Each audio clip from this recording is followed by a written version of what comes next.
Hi and welcome to Cooking with Cadman. So today we are making sweet and sour chicken. So the first thing we need to do is prepare the vegetables. We need to do half of an onion. So remember, we always leave the hairy end alone and we're chopping off the pointy end. We can then use the bridge to cut that in half.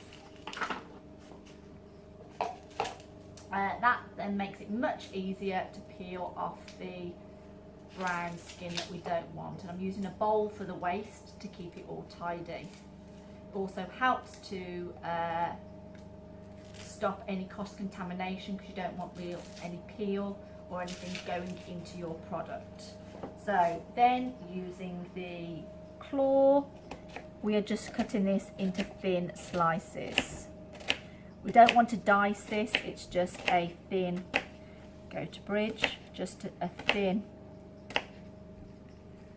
slices like that. Okay, so you should all be able to do that with no problem. You then need to move on to the pepper. Now I'm just using a red pepper, but if two of you bring different colour peppers, you could always do half of a colour pepper each, so you've got a mixture of colours into it, which would look quite good. So I've just cut round in a circle at the top, and then I'm pulling that out, getting rid of the seeds and the flesh, like we did on the other product. Then going to slice this into about 1 centimetre strips.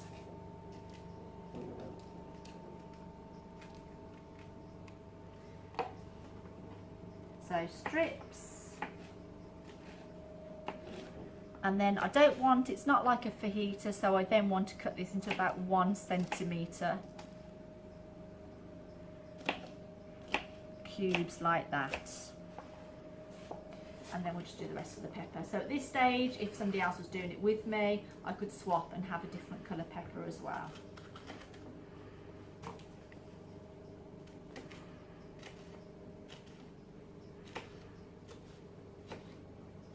So same thing again, all chopped into strips. Okay, so now we're going to get the sauce ready for the sweet and sour. So we're going to carefully open the chunky pineapple. If you've got ring pineapple, don't worry, because you can just chop that up into chunks once you've got it open. So we're squeezing out as much as we can. Careful, because the lid will be sharp, so you can use a fork to lift it out and put it into the bin or to the waste. Right, to this juice, I'm going to put a little bit into a small bowl that I'm going to mix the corn flour in. I'm going to add a teaspoon of corn flour to this. This is what thickens the sauce, and it's always better to mix it into a little bit of the mixture before you add it, otherwise it's more likely to go lumpy. I'm then also going to add to the juice a teaspoon of ketchup, a teaspoon of white vinegar,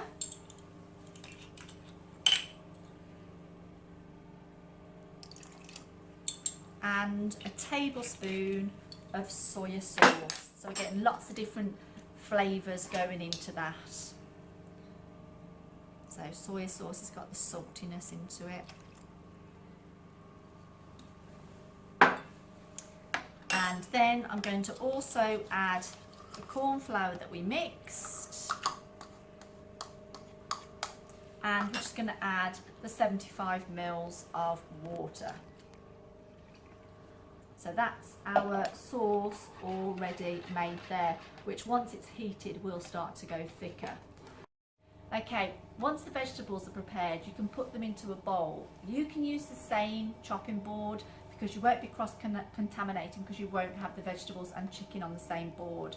But for the purposes of this demonstration, I'm going to use the correct one, which is the red one. I've kept the chicken in the fridge, and all I'm going to do is to cut this into cubes. So we're using 2 chicken breasts. If you want to, you can use a fork. If you don't want to hold the chicken with your hands, that's absolutely fine. And we're just cutting it into bite-sized chunks. After I've done this, I will need to wash my hands, otherwise my hands will be a vehicle of cross-contamination, which we don't want. Okay, so the first thing we've got to make sure we do is to cook the chicken properly. So I'll just wash my hands.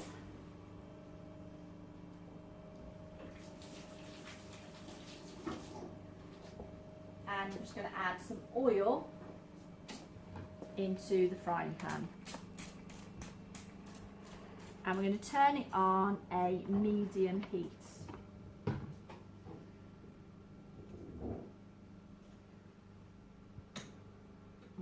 Okay, so about a 3 or a 4. I'm going to wait for that to heat up a little bit. And then we will pop the chicken into the pan.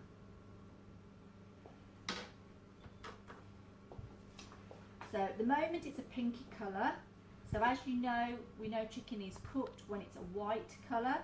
So to check if it's cooked, you can break a piece open and make sure it's white in the middle, or you can use the food probe, and as you know, temperature would be 75 degrees. Okay, so the chicken is now cooked. It's on a golden brown colour, and also when you split it open, you can see that there is no pink in the bottom, so that's fine. So at this stage, you need to use a slotted spoon and take the chicken out onto a paper towel.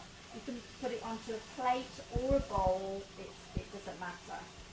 So the paper towel will just absorb all of the liquid oil. We're then going to add a little bit more oil to the pan, and then we're going to add in our onions and our peppers.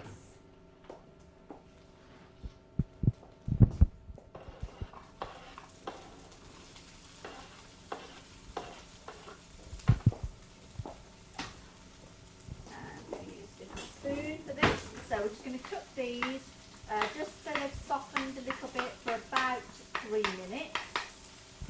So just turning them round. So we've got the red and the white of the onions in here, but like I said before, if you can share an onion between 2 of you and have different colours, that will make the dish look even more appealing.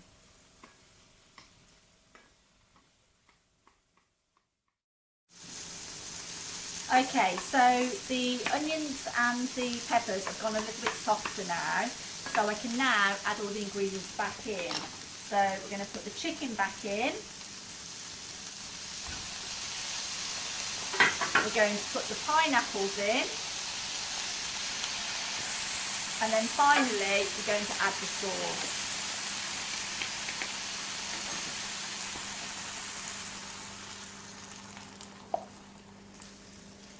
Now we're going to stir this and let it simmer for about 5 minutes. Basically what will happen is the sauce will start to thicken with the heat because of the starch that we put into it. It's something called gelatinization. So we're just going to leave that simmering there for about 5 minutes so it takes on all the flavours and the sauce gets thicker. Okay, so that's been simmering now for about 5 minutes, and as you can see, the sauce has got a thicker consistency, and that looks just like sweet and sour from the Chinese. So we're going to dish some up. Make sure you always turn the hob off. So you could serve this with rice when you get home. But there you go with your sweet and sour chicken.